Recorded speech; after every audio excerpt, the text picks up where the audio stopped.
नमस्कार, स्वागत है आपका टीवी 100 देख रहे हैं आप। मैं हूं आपके साथ सुरभि गोस्वामी। वक्त हो चला है हमारी खास बुलेटिन का, जिसमें आज हम बात कर रहे हैं बिहार चुनाव से जुड़ी हुई। बिहार चुनाव में 26 सीटों के रुझान अब तक सामने। एनडीए को बढ़त रुझानों में मजबूत स्थिति देखी जा रही है। बीजेपी 41 सीटों पर आगे चल रही है, वहीं जेडीयू 29 सीटों पर बढ़त बनाए हुए है। आरजेडी 41 सीटों पर आगे है। कांग्रेस 8 सीटों पर बढ़त बनाई हुई है। गिनती तेज है। हर पल चुनावी समीकरण बदलता नजर आ रहा है, चुनावी गणित बदल रहा है। बिहार विधानसभा चुनावों की गिनती में शुरुआती तस्वीर अब साफ होती जा रही है। अभी तक 26 सीटों के रुझान सामने आए हैं और इनमें एनडीए मजबूत बढ़त बनाते हुए भी दिखाई दे रही है। वहीं शुरुआती आंकड़ों के मुताबिक बीजेपी 41 सीटों पर आगे बढ़ रही है। अभी शुरुआती रुझान है और बीजेपी 41 सीटों पर है। वहीं आरजेडी दूसरी सबसे बड़ी पार्टी उभरकर सामने आई है, जिसने अच्छी बढ़त बनाई हुई है, अच्छी स्थिति में दिखाई दे रही है। वहीं तीसरी सीट है जो कि जेडीयू और 29 सीटों पर बढ़त बनाते हुए दिखाई दे रही है। दूसरी ओर आरजेडी भी 41 सीटों पर आगे दिखाई दे रही है और कांग्रेस और 8 सीटों पर बढ़त बनाया हुआ है। ये शुरुआती रुझान भले ही अंतिम नतीजों का संकेत ना हो, लेकिन शुरुआती राजनीतिक माहौल पर इनका सीधा असर दिख रहा है। जिस तरह से बिहार चुनाव की शुरुआत हुई थी और दोनों फेज में चुनाव जो मतदान हुए हैं, जिनके प्रतिशत सामने आए हैं, वो साफ तौर पर दिखा रहे थे कि किस खेमे में जाता हुआ दिखाई देगा इस बार का चुनावी समीकरण। वहीं एनडीए खेमे में भी इन रुझानों को लेकर उत्साह का माहौल साफ दिखाई दे रहा है। वहीं विपक्ष की निगाहें उन सीटों पर टिकी हैं जहां जीत हार का अंतर अभी बेहद कम है। कई जगह पर वोटों की गिनती धीमी और बेहद संवेदनशील चरण में है, जिससे जैसे जैसे राउंड आगे बढ़ेंगे तस्वीर में बड़े बदलाव भी देखने को साफ तौर पर मिल सकते हैं। वहीं चुनावी विश्लेषकों की माने तो ग्रामीण इलाकों और शहरी क्षेत्रों में वोटों का जो ट्रेंड है वो अलग अलग दिशा में भी जा सकता है। अब वो चाहे जाति को लेकर हो, समूह को लेकर हो, वर्ग को लेकर हो, लेकिन अब जो ये ट्रेंड है वो भी अलग अलग दिशा में जा सकता है। और यही वजह है कि हर राउंड के बाद राजनीतिक संतुलन बदलने की संभावना भी लगातार बनी हुई है। तो बीजेपी 41 सीटों पर आगे बढ़ी हुई है और जेडीयू भी लगातार बढ़ता हुआ नजर आ रहा है। आरजेडी 41 सीटों पर है और कांग्रेस 8 सीटों पर है। गिनती लगातार तेज है। हर पर चुनावी समीकरण जो है वो बदलता नजर आ रहा है। चुनावी गणित लगातार बदलता दिखाई दे रहा है। कई हाई प्रोफाइल सीटों पर कड़ी टक्कर जारी है, जहां रुझान हर कुछ मिनट में उलट रहे हैं। गिनती केंद्रों पर सुरक्षा के कड़े इंतजाम है और चुनाव आयोग की निगरानी में प्रक्रिया तेज गति से आगे बढ़ाई जा रही है। फिलहाल जिस तरह का पैटर्न बन रहा है उनसे यह साफ है कि मुकाबला बेहद दिलचस्प होने वाला है। शुरुआती बढ़ते देर शाम तक कई बार बता सकते हैं और शाम तक ये रुख सामने आ सकता है कि कौन बाजीगर होने वाला है और अंतिम तस्वीर सभी राउंड पूरे होने के बाद ही सामने आएगी। बिहार की राजनीति आज पूरे दिन इसी उतार चढ़ाव के बीच अपनी दिशा तय करेगी। यानी साफ है जिस तरह से ये समीकरण आगे बढ़ते नजर आ रहे हैं। बीजेपी 41 सीटों पर है, जेडीयू भी आगे सीटों पर और आरजेडी जो है वो 41 सीटों पर है। कांग्रेस 8 सीटों पर बढ़त बनाया हुआ है और जो चुनावी समीकरण है वो लगातार दिलचस्प होता हुआ नजर आ रहा है। ये उम्मीद आज तय नहीं किया जाएगा। जितने सनातनी हैं सब मानते हैं कि पूर्व जन्म के कर्मों का फल मुझे इस जन्म में मिलता है बहुत हद तक। उसी प्रकार पिछले पंचवर्षीय का काम का फल जनता इस बार देने का काम किया है। ये आज क्या, ये तो जब लोग घूम रहे थे उसी समय में जनता के रुझान से पता चल गया था। या आज जो आप देख रहे हैं अलग अलग टीवी चैनलों का अलग अलग आंकड़ा जो आ रहे हैं, इससे भी बेहतर अब मुझे पूरा है विश्वास हम होंगे कामयाब। जीत निश्चित है महागठबंधन की। आज डबल इंजन की नीतीश सरकार की विदाई है और तेजस्वी सरकार बिहार की जनता ने लाई है। इसलिए चाहे अनुमान जो भी लगाया गया हो, परिणाम हमारे पक्ष में होंगे। ये मुझे पूरा भरोसा विश्वास है कि बिहार आज जीतेगा। बिहार की जीत होगी। बिहार की तकदीर और तस्वीर को बदलने के लिए बिहार के भविष्य को बनाने के लिए बिहार की जनता ने अपना आशीर्वाद श्री तेजस्वी यादव जी को, महागठबंधन को दिया। एनडीए जो किस आशा के साथ, बिहार की उम्मीद और आशा के साथ बिहार बदलाव की ओर अग्रसर है। दोपहर बाद तक सारी चीजें स्पष्ट हो जाएंगी। बदलाव तेजस्वी जी के नेतृत्व में महागठबंधन की सरकार। दिल्ली से आकर आप पटना बैठे हुए हैं, आपके ज्यादातर लीडर, कांग्रेस के ज्यादातर लीडर पटना आकर बैठे हुए हैं, तैयारियां जोरों पर दोनों खेमे में है, तो क्या यह माना जाए कि आप लोग भी एग्जिट पोल से इतर एक अलग उम्मीद के सहारे हैं? नहीं, एग्जिट पोल को तो मैं सीधे मानता हूं ये पूंजी का खेल है, बाजार का खेल है और शहनशाह का खेल है, जिसमें शहन और शाह के बीच में एक हाइफन ले लीजिए। एक प्रचंड जनादेश पक्का है। जनता का आशीर्वाद नीतीश कुमार जी की अगुवाई में एनडीए की सरकार बनाने के लिए मिल चुका है। जनता ने जांचा परखा, दोनों अलायंसेस को देखा, उनके 90 से 2005 का दौर भी देखा। 2005 से 25 के बीच बिहार को जिन सम्मानजनक ऊंचाइयों पर नीतीश कुमार जी ने पहुंचाया और जो एक दृष्टि संपन्न नेता, एक विजनरी लीडर के तौर पर आने वाले 5 वर्षों के लिए जो विकास का रोड मैप उन्होंने सामने रखा है, जनता एक पॉजिटिव एजेंडे के साथ है। तो जिस तरह से आपने अभी सुना कि जो भी जनप्रतिनिधि हैं, नेता हैं और मंत्री हैं, विधायक हैं, वो सभी बड़े ही आश्वस्त नजर आ रहे हैं अपनी अपनी पार्टी को लेकर, अपने अपने दलों को लेकर। लेकिन सबसे बड़ा सवाल यही है कि कौन बनेगा बिहार का सर। तो आज और आपको लिए चलते हैं सीधा हमारे न्यूज रूम, जहां पर हमारी सहयोगी स्वीटी इस वक्त मौजूद है और उनसे बातचीत करेंगे, विश्लेषण करेंगे और समझेंगे कि किस तरह से ये पासे पलटते हुए नजर आ रहे हैं, किस तरह से जो प्रतिशत था वो इस मतदान में किस तरीके से उसने अपना प्रभाव दिखाया और अभी की स्थिति क्या कुछ नजर आ रही है। स्वीटी, बेहद स्वागत है। और अब हम रुक करना चाहते हैं कि जो मतगणना चल रही है इसमें जनता किसको बिहार का सरताज बनाने वाली है, जो स्थितियां हैं वो स्थिर रह जाएंगी या फिर कुछ बदलाव देखने को मिल सकता है। स्वीटी, देखिए सुरभि, राउंड जो है वो होना शुरू हो गया, यानी कि काउंटिंग जो है वो होनी शुरू हो गई है। 14 ईवीएम की काउंटिंग जो है वो पहले राउंड में होगी, इसलिए 14 टेबल भी वहां पे बनाई गई है। इसी के साथ जो है सबसे पहले रिजल्ट जो है वो बरबीघा का सामने आएगा और जैसे जैसे काउंटिंग शुरू हुई सबके दिल की धड़कनें जो है वो बढ़नी शुरू हो गई है। और अभी मौजूदा हालात की अगर मैं बात करूं तो देखिए, शतक पार कर गई है एनडीए और वही जो है 80 पार कर गया है महागठबंधन, यानी कि अभी मुकाबला दिलचस्प नजर आ रहे हैं। तस्वीरें काफी साफ होती हुई धीरे धीरे, जैसे ही ईवीएम दूसरे तीसरे की काउंटिंग शुरू होगी वैसे वैसे तस्वीरें काफी ज्यादा साफ होती हुई नजर आएंगी। लेकिन शुरुआती दौर की अगर हम बात कीजिए तो राघोपुर की सीट काफी दिलचस्प शुरू से रही है, जब से नामांकन हुआ, जब वोटिंग हुई, और वो जो है यादव का गढ़ कहा जाता है। लालू प्रसाद यादव का परिवार और राघोपुर बहुत करीबी रिश्ता है दोनों का, और दोनों के रिश्ते आप इस तरीके से अंदाजा लगा सकते हैं कि जब यहां से चुनाव लड़ने की बात हुई थी तो तेज प्रताप यादव और तेजस्वी यादव के बीच में काफी ज्यादा अंतरकलह भी हुआ था और इसके बाद से तेजस्वी यादव इस सीट से खड़े हुए थे। हालांकि अभी जो है जैसे जैसे काउंटिंग आगे बढ़ रही है, यही समझ में आ रहा है कि तेजस्वी यादव जो है इस सीट से आगे चल रही है, यानी कि एनडीए के उम्मीदवार जो है, बीजेपी के उम्मीदवार जो है इस सीट से पीछे चल रहे हैं। अच्छा, तेज प्रताप यादव की बात कर लेते हैं। महुआ से वो खड़े हुए थे और अब वो पीछे चल रही हैं, यानी कि कड़ा मुकाबला साफ तौर पे देखने को मिल रहा है। एनडीए लगातार आगे चल रही है, 137 तक एनडीए पहुंच चुकी है। इसी से आप अंदाजा लगा सकते हैं कि अभी माहौल जो है वो काफी ज्यादा गर्म नजर आ रहा है। इस बीच जब काउंटिंग शुरू हुई थी सुरभि, तब तेजस्वी यादव ने साफ तौर पे कह दिया कि सरकार हम ही बनाने जा रही है, अब सत्ता पलट होगी, कुर्सी बदलेगी और एक बार फिर से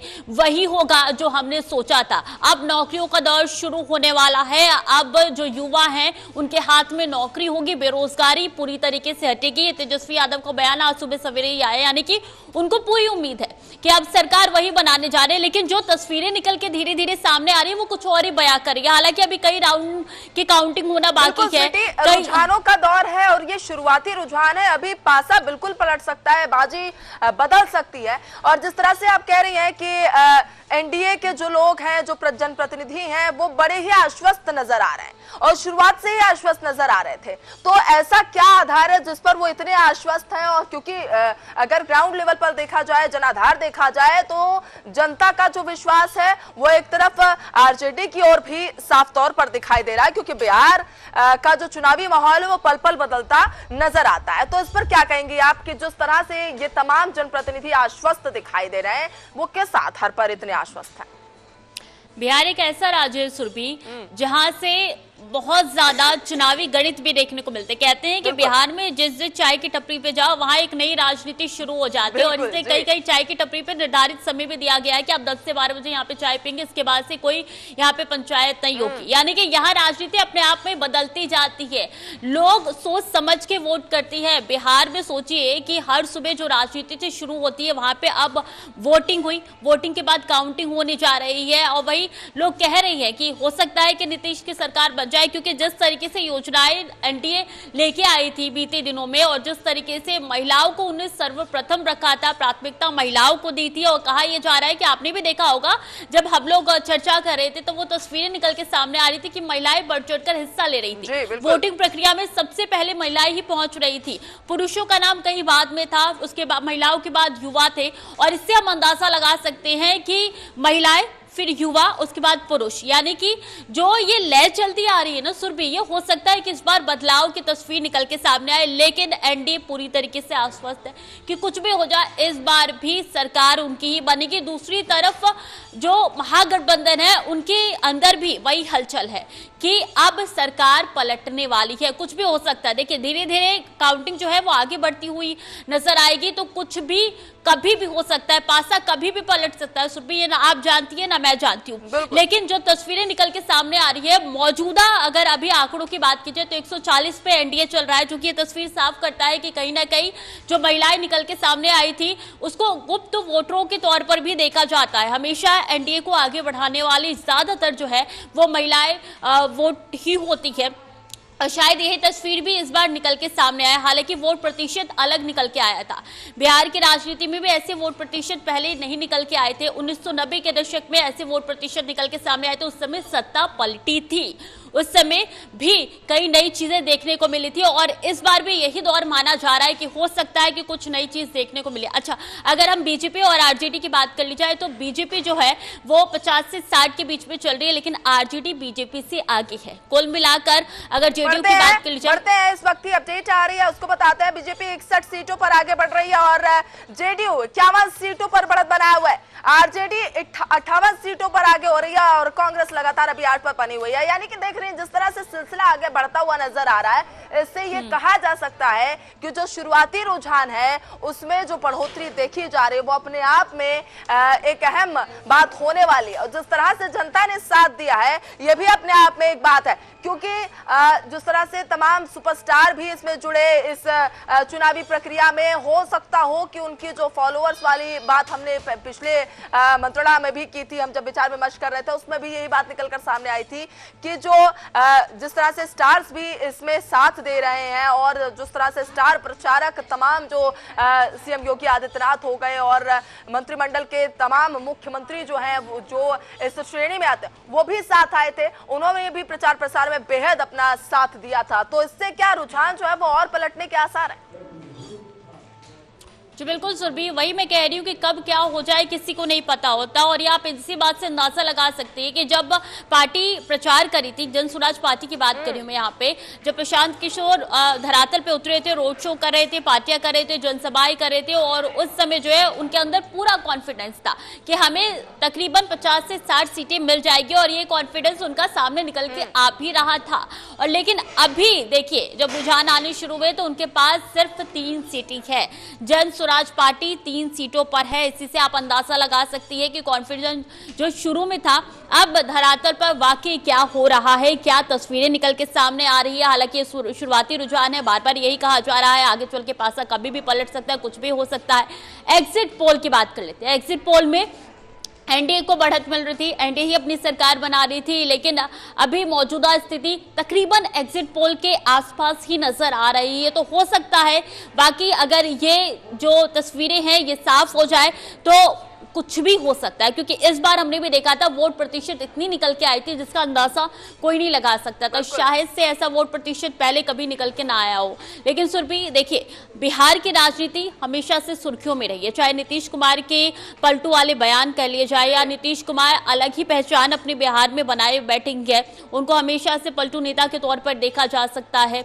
और हमेशा से लोग कहते हैं कि उनका कोई भरोसा नहीं। लेकिन दूसरी तरफ बीजेपी पे लोग काफी भरोसा बनाए हुए हैं। अच्छा, अगर मौजूदा समय की बात कर लिया जाए तो तेजस्वी यादव को लोग सीएम के फेस पर जो है वो युवा देख रही है साफ तौर पे। हो सकता है कि उनका जो नौकरी देने वाला बयान था वो चर्चाओं में रहे, हो सकता है कि उनके इस बयान से लोग तेजस्वी को सीएम के तौर पर देख रहे हैं। इसलिए बिहार की राजनीति में हलचल तेज है, कब क्या हो जाए किसी को नहीं पता है, कौन सी पार्टी किस में चले जाए, कौन से लोग जो है वो पार्टी बदल दे।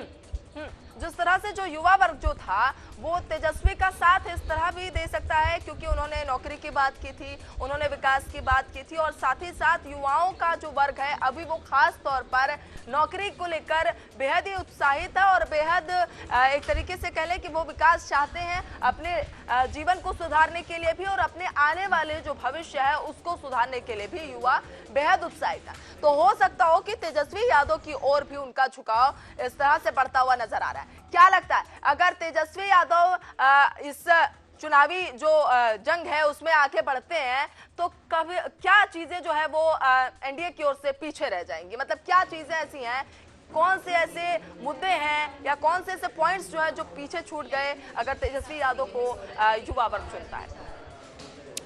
देखिए सुरभि, अगर बिहार की तस्वीर कह ली जाए तो बिहार एक ऐसा राज्य है जहाँ पे नौकरी पूरी तरीके से नहीं मिल पाती और शायद यही वजह है कि लोग पलायन करते हैं मेट्रो सिटीज की ओर और इसलिए जो है तेजस्वी यादव ने वो जोड़ पकड़ लिया है कि कहाँ से क्या देना है जिससे बिहार की राजनीति में बदलाव देखा जा सके। हालांकि जब मैं पहले भी कह चुकी हूँ कि सीएम के तौर पर तेजस्वी यादव को सबसे पहले देखा जा रहा है, दूसरे नंबर पर नीतीश कुमार निकल के सामने आ रही है। लेकिन देखिए बीजेपी एक ऐसी पार्टी है जो नफ्स को पकड़ती है, आखिर करना क्या है, तो युवा और महिलाएं दोनों पे वो सबसे पहले वार करती है और इसी को लेकर उनका मैनिफेस्टो जारी हुआ था और ठीक वही तर्ज जो है वो तेजस्वी यादव भी अपनाते हुए नजर आ रहे हैं। उन्होंने युवाओं पे फोकस किया है कि आपको रोजगार मिलेगा, आपको बिहार छोड़ के जाने की जरूरत नहीं पड़ेगी, आपके जो परिवार के लोग हैं वो यहीं पे खाएंगे पिएंगे, आप उनके साथ रह के यहाँ पे रोजगार अपनाइए और बेरोजगारी से छुट्टी पाइए, ये साफ तौर पर उन्होंने कह दिया। लेकिन जब उन्होंने नौकरी की घोषणा की थी उन्होंने एक लिमिट टाइम पे इतनी नौकरी की घोषणाएं कर दी थी कि अगर मेरी सरकार बनी तो 20 महीने में इतनी नौकरियां दी जाएगी, जो सवालों के घेरे में भी रही थी सुरभि। अब उनका यह था कि आपने इतनी नौकरी की घोषणा तो कर दी, आपने इतने बजट के बारे में बोल दिया, लेकिन ये बजट आएगा कहां से जब इतना बजट है ही नहीं, जब केंद्र सरकार इतना बजट राज्य को जारी नहीं करती तो इतने पैसे आप नौकरी के तौर पे कैसे दे देंगे? बढ़ते हैं इधर उप मुख्यमंत्री विजय कुमार सिन्हा भी कुछ कहते हुए नजर आ रहे हैं मतगणना को लेकर, आपको सुनाते हैं। पहले बढ़त दिखाई जा रही है, एनडीए को क्या कहना चाहेंगे? देखिए, निश्चित तौर पर जनता की भावनाओं का आप लोगों ने एग्जिट पोल के माध्यम से प्रकटीकरण किया। वह रुझान जो था, जो अनुमान था, अब परिणाम में बदलने जा रहा है और बिहार की जनता ने जो परिणाम डबल इंजन की सरकार मोदी जी नीतीश जी पर विश्वास व्यक्त किया है, ये देश को एक दिशा देगा। तो लेकिन जिस तरह का ये महागठबंधन और तेजस्वी यादव, राहुल गांधी जिस तरह से लगातार दावे कर रहे थे कि अब परिवर्तन होगा, परिवर्तन की लहर है, जो वोट परसेंटेज है वो बदलाव के लिए वोट किया जा रहा है। ये दोनों नेता प्रतिपक्ष के संवैधानिक पद पर बैठे हैं, लेकिन संविधान का ज्ञान नहीं, संवैधानिक संस्था का सम्मान नहीं। अप्पू और पप्पू बिना सोचे समझे, बिना गंभीरता से कुछ भी उन्माद फैलाने का, सामाजिक सौहार्द तोड़ने का वातावरण बनाते हैं और कुछ भी बयान दे देते हैं। और बड़ी अपडेट को रुक करते हैं। शुरुआती रुझानों में एनडीए की बड़ी बढ़त, एनडीए ने बहुमत का आंकड़ा पार कर लिया है, 122 से ज्यादा सीटों पर बढ़त दिखाई दे रही है। बीजेपी जेडीयू खेमे में उत्साह साफ तौर पर नजर आ रहा है। जिस तरह से रुझान आते हुए नजर आ रहे हैं, रुझानों में एनडीए की मजबूत पकड़ दिखाई दे रही है। जिस तरह से एनडीए के तमाम जनप्रतिनिधि आश्वस्त हैं, उससे यह साफ तौर पर नजर आ रहा है। 100 से ज्यादा सीटों पर बढ़त दिख रही है और महागठबंधन लगातार आगे भी बढ़ता नजर आ रहा है। 100 से ज्यादा सीटों पर महागठबंधन आगे। एनडीए ने बहुमत का आंकड़ा भी पार कर लिया है। चलिए न्यूज रूम की ओर चलते हैं और स्वीटी से बात करते हैं। स्वीटी से हम बातचीत कर रहे थे, वो लगातार हमें तमाम आंकड़ों पर भी अपनी अपडेट दे रही थी। तो महागठबंधन भी आगे चल रहा है स्वीटी, और इस वक्त जो अपडेट आ रही है ये है कि 100 से ज्यादा सीटों पर एनडीए ने भी अपने बहुमत का आंकड़ा जो है वो पार कर लिया। क्या कहना है? बिल्कुल सुरभि, एनडीए ने बहुमत का आंकड़ा पार कर लिया है। 130 तक वो पहुंच गई। इससे से अंदाजा लगा सकते हैं कि शुरुआती रुझान क्या बयां कर रहा है। हालांकि ये शुरुआती है, इसलिए धीरे धीरे करके जो है हो सकता है उलटफेर साबित हो। लेकिन दूसरी तरफ अगर मैं महागठबंधन की बात कर लूं तो 57 से 58 सीटें उनके पास है अभी भी। तस्वीरें वही है जो पहले से मैं बयां कर रही थी कि तस्वीरें कभी भी बदल सकती है। हालांकि आरजेडी और बीजेपी साथ साथ चल रही थी महागठबंधन और एनडीए से इतर हटके, लेकिन देखिए बात वही हो जाती है सुरभि की वोट प्रतिशत जो है वो बढ़ चुकी है। कहा यह जा रहा था कि वोट प्रतिशत जब बढ़ेंगे ना तो हो सकता है कि सत्ता पलट हो जाए, लेकिन जो हम शुरू से कह रही हैं कि इन बातों पर ध्यान नहीं दिया जा सकता और ठीक वही हो रहा है। वही सामने आ रहा है कि जहां एनडीए बढ़त बना रही है, क्योंकि एनडीए ने क्या चाहिए सर बिहार में जी, कौन सी चीज पे ज्यादा फोकस किया जाए और क्या कुछ नया करके आए, क्या कुछ नया लेके आए, इसका भी जो एनडीए ने पहले से रोड मैप तैयार कर लिया था, उनका ब्लूप्रिंट पहले से तैयार था और यही चीज उन्होंने किया था। हालांकि तेजस्वी यादव भी लगातार धरातल पे उतर रहे थे। राहुल गांधी ने भी बिहार चुनाव को लेकर कितना लंबा रोड शो किया था, सबने देखा था। कई जिलों को उन्होंने कवर किया था, कई विवादित बयान भी दिए गए थे। राहुल गांधी पे तंज हुआ, FIR भी दर्ज हुई, कई तस्वीरें निकल के सामने आई थी इस बिहार चुनाव से जुड़ी हुई। जब शुरू में जब वोटिंग की डेट जारी हुई थी उसके बाद से भी कई तस्वीरें बदली हुई नजर आई थी। यानी कि हर एक दिन एक नया शोर बिहार में लेके आया था और ये शोर आज शाम तक पूरी तरीके से थम जाएगा जब घोषणा हो जाएगी कि कौन जीत रही है, किसकी सरकार बनेगी और क्या कुछ नया बिहार में आने वाला है। लेकिन एक सवाल जो है वो सबके मन में यही खटक रहा है, क्या इस बार सीएम नीतीश कुमार ही होंगे, क्या बीजेपी या एनडीए कुछ नई करने जा रही है या कुछ नया होगा। अच्छा, अगर नीतीश कुमार ही यहाँ पे सीएम बनेंगे तो कैबिनेट कौन बनेगा, और दूसरी तरफ अगर एनडीए से तरह के महागठबंधन जीतती है तो साफ है कि तेजस्वी यादव को सीएम बनाया जाएगा। लेकिन दूसरी बात जो है वो सबके मन में ये खटक रही है कि फिर कैबिनेट मिनिस्टर्स कौन होंगे। तो कई सवाल दोनों पक्ष में जो है वो खड़े हो रहे हैं, वो तो बात की बात है। लेकिन अगर अभी की बात की जाए तो हमने देखा था इससे पहले भी तस्वीरें जो निकल के आ रही थी सुरभि, वो मिठाई बनने की तस्वीरें थी। यानी कि एनडीए ने अपने आप को जीत की वो जो ताज थी वो दे दिया था कि हम ही जीतने वाले हैं। 2 दिन पहले से मिठाइयां बन रही थी, कई ढोल ताशे सब आ रहे थे एनडीए के पास से। लेकिन दूसरी तरफ जो महागठबंधन पार्टी है वहां पे थोड़ा बहुत सन्नाटा नजर आ रहा था। लेकिन तेजस्वी यादव पूरी तरीके से आश्वस्त है कि उन्हीं की ही सरकार बनेगी और वही तस्वीरें जो है वो बाद में चल के निकल के सामने आएगी। तेजस्वी यादव अभी भी कर रहे हैं। तेजस्वी यादव जब प्रचार प्रसार कर रहे थे तब भी वो बड़े ही आश्वस्त नजर आए थे, बड़े ही विश्वास के साथ वो अपनी जनता से मिलते थे और उनको आगे बढ़ने के लिए उम्मीद जता रहे थे। और साथ ही साथ एक और पार्टी बीच में आई है, प्रशांत किशोर की पार्टी, उस पर क्या कहना है? वो भी 2 सीटों से आगे चल रही है और वो भी इस चुनावी घमासान में आगे आते हुए नजर आए और बिहार चुनाव से उन्होंने अपना निशाना साधना शुरू किया। उस पर क्या कहना है स्वीटी? पीके को शुरू से ना राजनीति का एक षड्यंत्र माना जाता था और इस बार जब वो चुनाव में उतरे हैं तब माना जाता हो सकता है कि उनके पास कुछ सीटें आ जाए। हालांकि कुछ सीटें आते हुए भी नजर आ रही है उनके खेमे में, लेकिन जिस तरीके से वो नजर आ रहे थे, देखिए ये बहुत जरूरी हो जाता है कि अगर उनको उतनी सीटें नहीं मिली है तो क्या वो एनडीए के साथ जाएंगे या फिर वो महागठबंधन के साथ भी जाएंगे। हालांकि उन्होंने खुद के दम पे चुनाव लड़ा, वो किसी के साथ नहीं आए, लेकिन बहुत जरूरी हो जाता है सुरभि ये जानना कि अब आगे अगर पार्टी का जनाधार थोड़ा थोड़ा निकल के सामने आता है तो पीके क्या करेंगे, प्रशांत किशोर की क्या भूमिका फिर नजर आएगी, वो आगे चल के कौन से स्टेप्स उठाएंगे, क्या कदम वो लेने जा रहे हैं आगे चल के। क्योंकि वो शुरू में बहुत आश्वस्त थे कि मुझे इतनी सीटें जरूर मिल जाएगी, हालांकि जो उन्होंने दावा किया था उतनी सीटें मिलती हुई नजर नहीं आ रही। लेकिन दूसरी तरफ जो तस्वीरें निकल के आ रही है वो सिर्फ शुरुआती रुझान की है। धीरे धीरे ईवीएम की काउंटिंग और आगे बढ़ेगी और तस्वीरें साफ होती हुई नजर आएगी।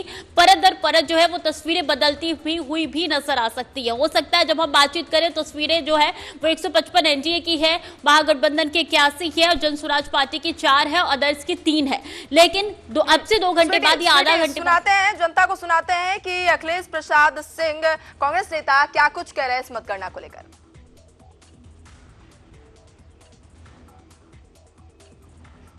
गठबंधन के लिए चीजें ठीक नहीं है और एनडीए और महागठबंधन में फासला रहने वाला है। हालांकि मैं शुरुआती में अपनी बात को ही कोट कर रहा हूँ कि शुरुआती रुझान है, शुरुआती जो है, लेकिन आपका आकलन क्या है, क्योंकि बिहार की राजनीति को आप बहुत मेरा जो मैं देखा हूँ कैंपेन के दौरान, और ये उससे तो लगता है कि वहाँ बदलाव होना चाहिए। और शुरुआती रुझान अभी क्या होगा, अभी हो सकता है पोस्टल बैलेट ये सब आ रहा होगा, तो उस रुझान पर अभी प्रतिक्रिया देना उचित नहीं होगा। आगे देखते हैं, फिर प्रतिक्रिया देंगे। लेकिन सर आपके कहते हैं कि जो परीक्षा देके आता है, पेपर दे देता है, तो उस विद्यार्थी को पता होता है कि मैंने कितने नंबर का पेपर दिया है और उसके बाद नतीजे मेरे क्या आने वाले हैं। नहीं, देखिए, हमको विश्वास है कि महागठबंधन के पक्ष में परिणाम आएगा। लेकिन सर जो ये कह रहे हैं कि भाई 10,000 रुपए की जो स्कीम थी सरकार की। चलिए रुक करते हैं न्यूज रूम की ओर और स्वीटी से बातचीत करते हैं। स्वीटी, आखिरी सवाल है और बेहद अहम सवाल की ओर रुक करते हैं, जो कि शायद इस चुनाव को एक अलग मोड़ पर ले जाएगा। जानना चाहेंगे कि जिस तरह से बिहार चुनाव जो है वो दलगत राजनीति के लिए भी जाना जाता है और साथ ही साथ महिला वोटर्स के लिए भी, क्योंकि साइलेंट वोटर्स कहे जाते हैं ये तमाम, तो क्या जो छोटे दल हैं या छोटे जो समूह हैं वो जब वोटिंग करेंगे तो उसका कितना प्रभाव पड़ने वाला है इस चुनाव पर, और जो महिला वोटर्स हैं वो क्या कुछ असर दिखाती हुई नजर आएंगी? यानी कि कुल मिलाकर ये जो दलगत राजनीति का सिलसिला है वो लगातार आगे बढ़ता हुआ नजर आएगा या कुछ बदलाव और भी देखने को मिल सकते हैं अंत में? स्वीटी, देखिए सुरभि, मैं शुरू से ये कह रही हूँ कि बिहार में जो माहौल है राजनीति का वो शुरू से गर्म ही रहता आया है। सुबह से ही राजनीतिक चर्चा काफी ज्यादा होती है। अच्छा, अगर मैं मौजूदा समय की सुरभि अगर आपको बात करूं तो आपको अनंत सिंह याद होंगे, मोकामा से वो खड़े हैं जेडीयू की तरफ से और वो अब अपनी सीट से आगे चल रहे हैं। सोचिए, जेल में रहते हुए उनको इतनी वोटिंग की गई है उनको लेकर कि वो अब आगे चल रहे हैं। अच्छा, दूसरी बात जो है, ज्योति सिंह काराकाट से उन्होंने निर्दलीय पर्चा भरा था और वो पीछे चल रही है, जेडीयू के प्रत्याशी आगे चल रहे हैं। आप इसी बात से अंदाजा लगा सकते हैं कि क्या कुछ बिहार की राजनीति में चल रहा है। मोकामा में हमेशा से अनंत सिंह का गढ़ मांगना जाता है और वो उस सीट से आगे चल रही है। यानी कि सुरभि, बिहार में कभी भी कुछ भी हो सकता है, हो सकता है, कुछ भी हो सकता है। स्वीटी, शुरुआती रुझान है। बहुत बहुत धन्यवाद आपका हमसे जुड़ने के लिए और तमाम जानकारियों को देने के लिए।